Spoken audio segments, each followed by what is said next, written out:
Hello students, in our this video we will continue learning about industrial revolution and the rise of imperialism, chapter number 2. In our last lecture we had started the industrial revolution. We had completed about how industrial revolution started. We also discussed about the domestic system, putting out system, as well as the factory system. We also learned about the industrial revolution, how it happened in England, how it started in England. Today in this video we will be learning about the next concept of the topic. But before that, I would like to quickly recap what we studied in the last lecture for our better understanding of the chapter. So let's recap the points. So students, let's recap what we studied in the last lecture. In the last lecture we started the Industrial Revolution and the Rise of Imperialism chapter. What is Industrial Revolution? Industrial Revolution means the development and the growth of industries which happened in England. And Rise of Imperialism means when a powerful nation systematically takes control over weak nations, market, financial institution, raw materials and etc.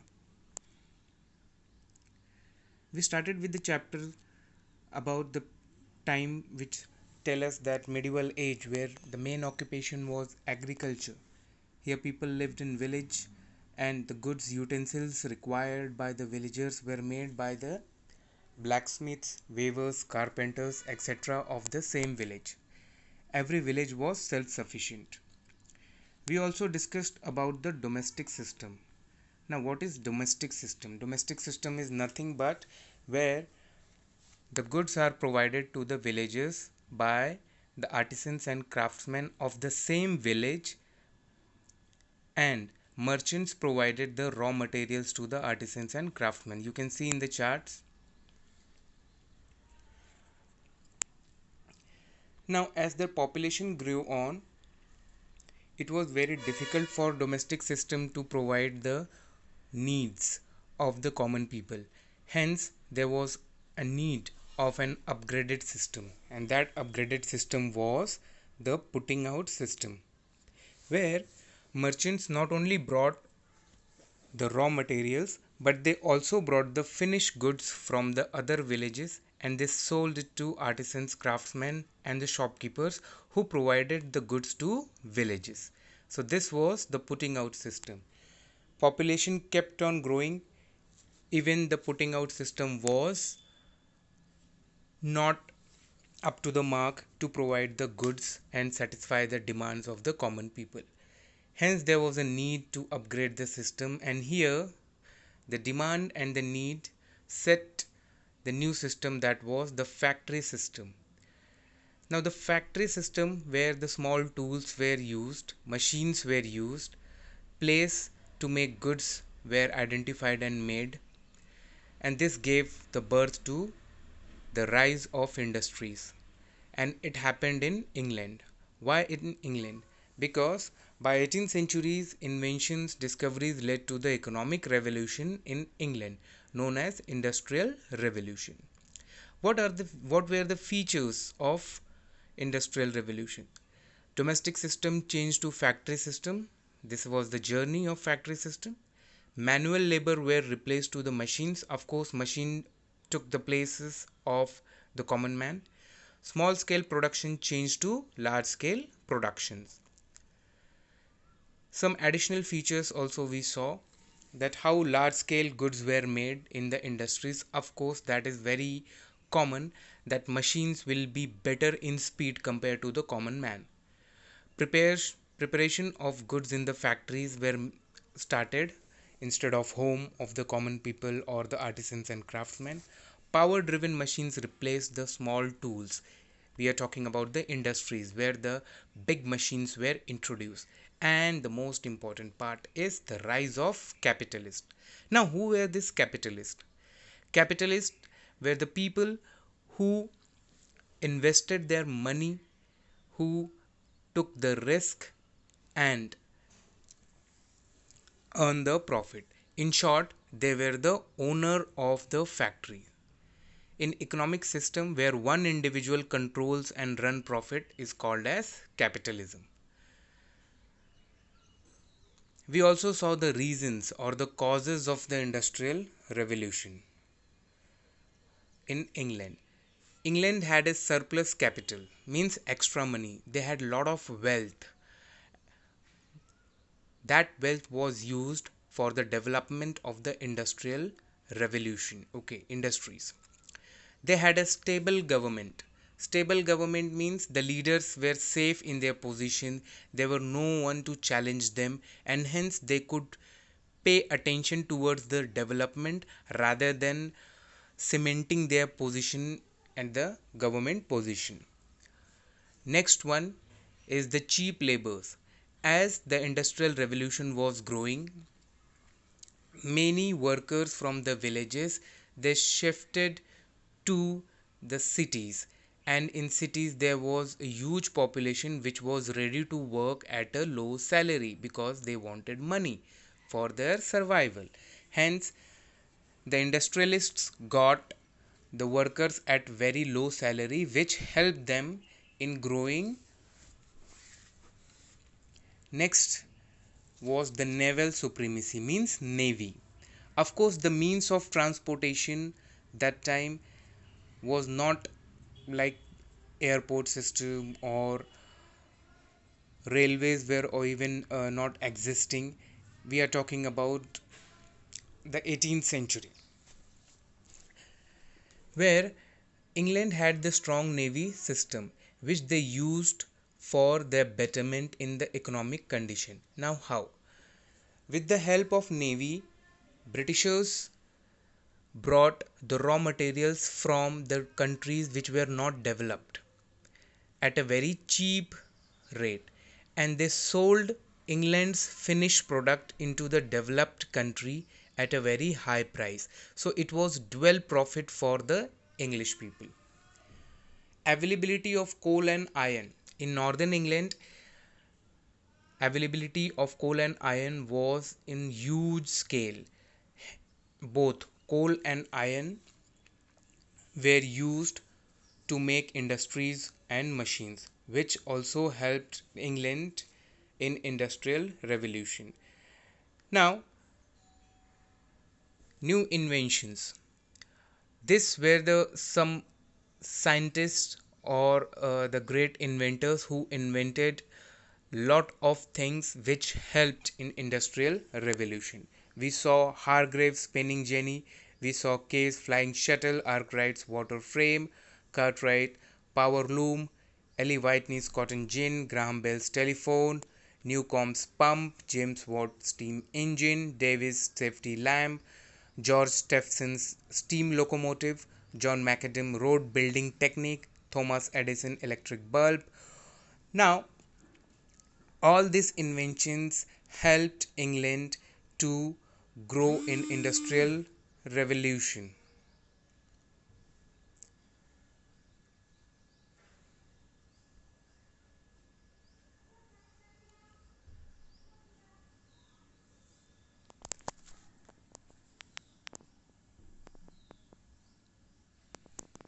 I hope this quick recap has cleared your doubts which whatever you were having after your last lecture of industrial revolution. Now coming back to industrial revolution, although it started in England, but the other European countries were not late to start it, like France, Spain, Portugal, Germany, etc. There were other European nations who joined industrial revolution very quickly. Germany, which became very effective by the time of 19th and 20th century, which you are going to learn in the later section of your grade 8th and ninth as well. USA became the superpower by the 20th century because of industrial revolution, because of the industries which they started. If I ask you in the modern time that how industrial revolution are important to us, so just look around yourself. You all, including me, we all are surrounded by the industry's product as well. If you can see your mobile, laptop, whatever you are watching right now, so all this that thing is the product of the industries. Fan, AC, etc. So many products are there where we all can say that we all are surrounded by the industrial products. Now, what was its impact? When industrial revolution started, of course, it was not a one day process. It had many effect. It has many impact of it on human life. It had impact on a result or a result of a on a society. So what were those results? Of course, if I ask you in a modern day that what do you feel that industrial revolution, was it a good thing or a bad thing? Of course, everyone, 90% people will say it is a good.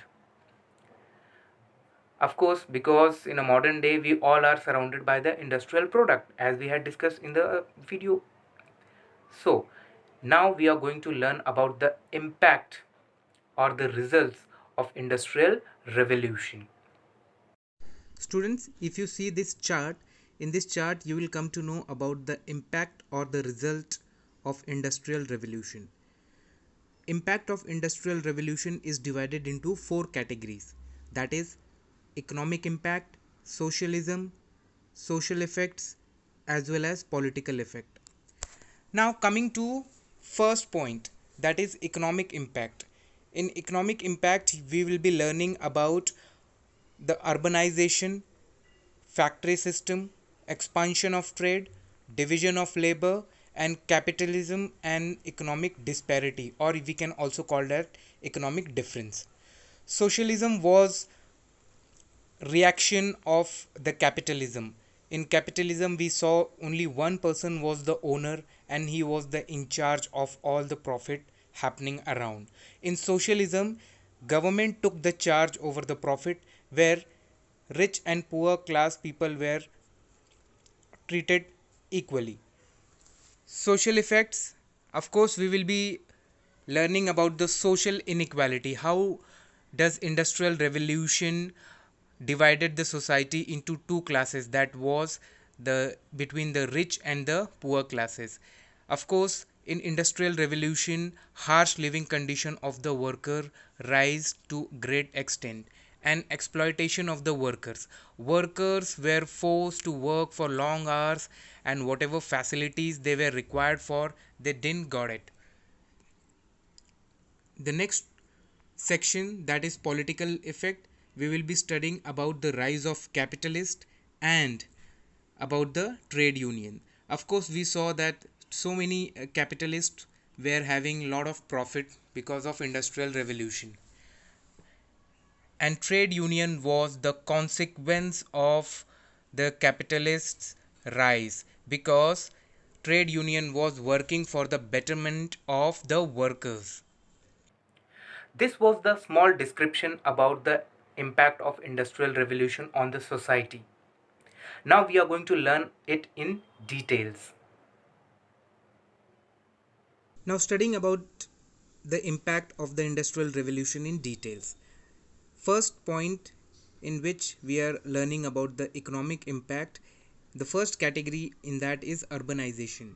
Of course, we saw the growth of many towns and cities where factories were set up. People from village begin to migrate to these industries, town and cities in search of jobs, and the shifting of the population from rural to urban areas was an important development in the industrial revolution. Of course, in the search of better life, many people migrated from village to cities to have their livelihood. Next one was the factory system. Already we have discussed so many points about the factory system. In industrial revolution, domestic system of production was changed to factory system, where workers were made to work in the factories with machine made goods were manufactured on the large scale. Division of labor was the another feature of economic impact in the industrial revolution, where every person working in an industry had a specialized job. Next is capitalism and economic disparity. Of course, in industrial revolution created a gap between the rich class and poor class. That rich class were the capitalists under whom the workers were working. Okay, the capitalist had all the facilities and that's they were called as haves, whereas the workers were the have nots, means they didn't had any kind of a facilities. Whatever wages, whatever salaries were provided to them, in the same they had to work. Economic inequalities also led to the socialism, which was the evil practice, which was against the evil practices of the capitalist. Of course, advent and the invent of machines led to the employment, because many people, those who were working from home, man homemade products, man-made products, they lost their job because of the use of machines. Of course, we also saw expansion of trade and commerce, because machines used to produce the goods on the larger scale. There were surplus goods which were supposed to sold to other countries. Increasing profit made the industrialized nation rich and prosperous. Because of that, production increased and new market for sales was required for finished product. This turned into the competition between the European nations such as England, France, Spain, Portuguese to acquire the colonies. Here colonies means to capture the area or a country for utilizing their natural resources and to sell the goods. That also led to the colonial rivalry, which turned into the First World War, which we will be learning into the higher grades. The other important feature was the socialism, as we have earlier learned about it. Socialism was a reaction to the evils of capitalism. Socialism is a system under which there is no private owner or capital. We people in a socialist setup would not be divided into rich and poor class. The means of production will be owned by the society as a whole. Here we can call it as the rise of the government facilities for the common people. Suppose the government school, the government hospitals, we all know anyone can use that. Another important category which comes under the effects of industrial revolution is the social condition of the society. Now society got divided into rich class and poor class because of the industrial revolution, where the capitalists who were the owners became the rich and the workers became poor and poor. The condition of the workers also became very harsh. They have to live into slums, and that was because of the sudden growth of population in the cities. Many people left the village and they came into city for a better living. But only they could find is was the overcrowded area where they have to live into slums, in slums where there was very little facilities, no hygienic condition, no basic amenities, health of the worker broke down, disease spread, and epidemics took a heavy toll on human. One of the examples in Manchester in 1837 says that lakhs of people died because of cholera. It was a one kind of a disease. Workers also had to face lot of physical exertion at their working place. They were exploited a lot. Workers had no job security. First of all, they had to work for 16 hours a day without a break. They could not go on strike for or against their job. Women and small children were employed in the large number of deep and dangerous coal mines. No compensation was paid to the workers for injury or death due to accident in mines and factories.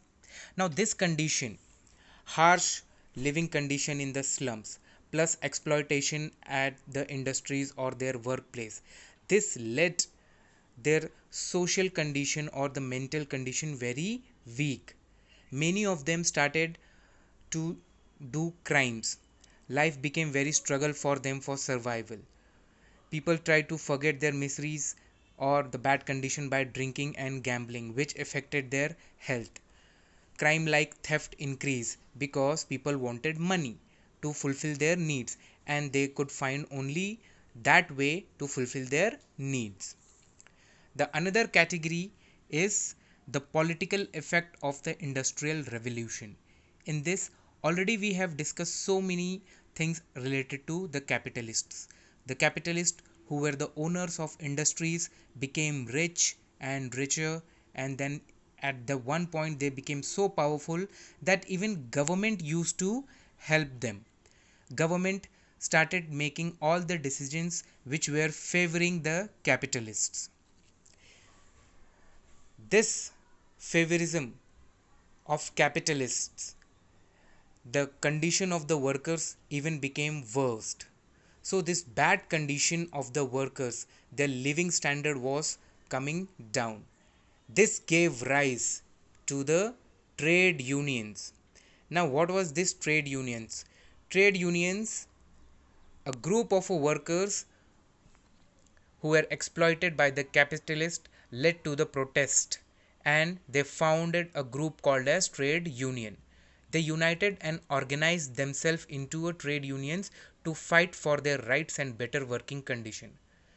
They were demanding only the basic thing: fixed number of hours for working, proper wages or salaries, good working condition in the industries. Many of the capitalists initially thought that it is a kind of a revolt. They denied all the facilities, or they denied all the demand of the workers. Even the government didn't supported them. But the struggle kept on. The workers were very much determined to get their rights and facilities for the better living condition and working condition in the industries. And ultimately, even the government, after some years, they realized and they started giving the facilities and the rights to the workers which they deserved. Dear students, I hope you're clear with the concept of impact or the result of industrial revolution. Now, talking about the next concept is the second part of the chapter, rise of imperialism. Now, what is the term called as imperialism? Before telling its meaning, I would like to discuss certain more points about it.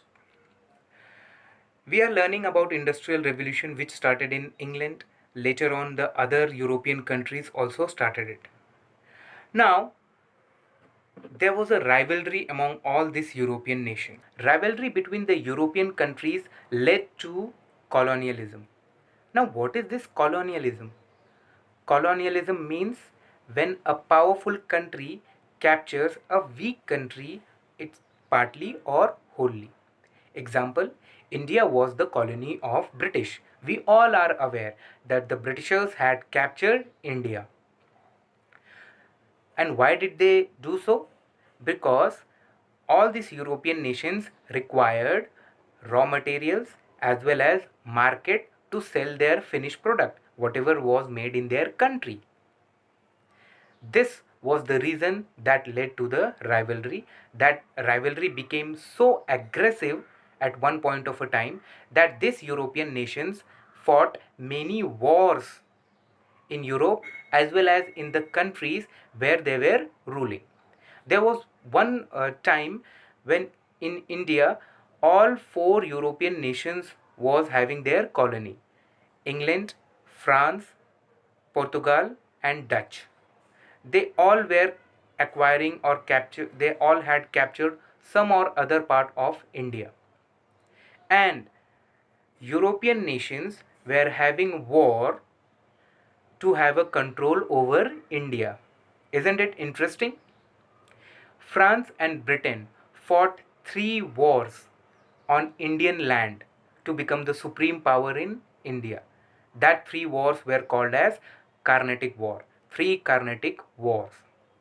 Britishers won and they became the powerful country in India.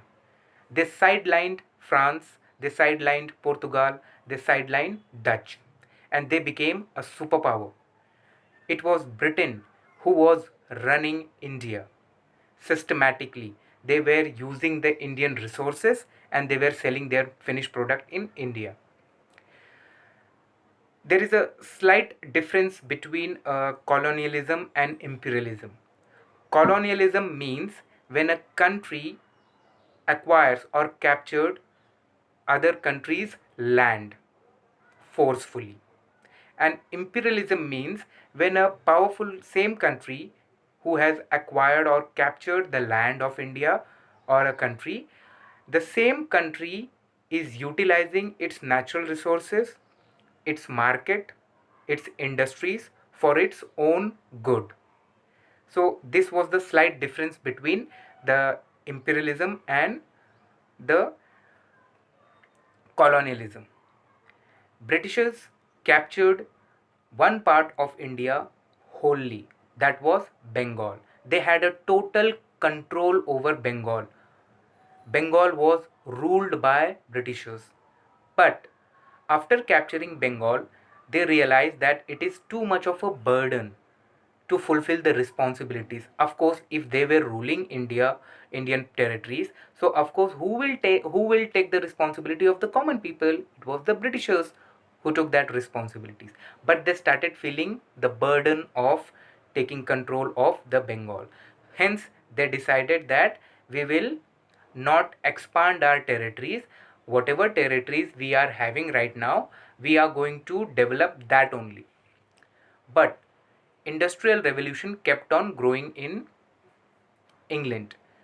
There was a huge demand for raw materials, natural resources, and there was a huge demand for the market where they can sell the products. And we all know India, with a huge population, India, which is blessed with the spices, minerals, raw materials in a huge quantity.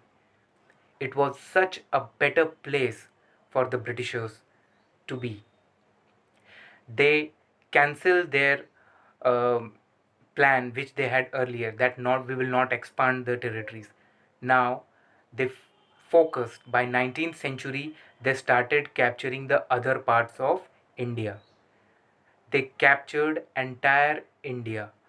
They used India's raw materials, they used India's natural resources, they used Indian market to sell the finished product, and they exploited the Indian condition. It was India which became a jewel in the hand of the Britishers. They became economic giant only because of capturing India. And later on, we all know what struggle India had to face after the British control over India.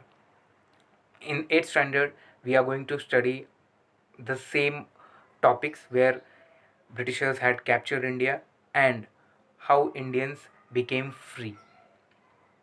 I hope this video was useful for you in understanding the concept of industrial revolution and how industrial revolution led to the rise of imperialism. Have a great day.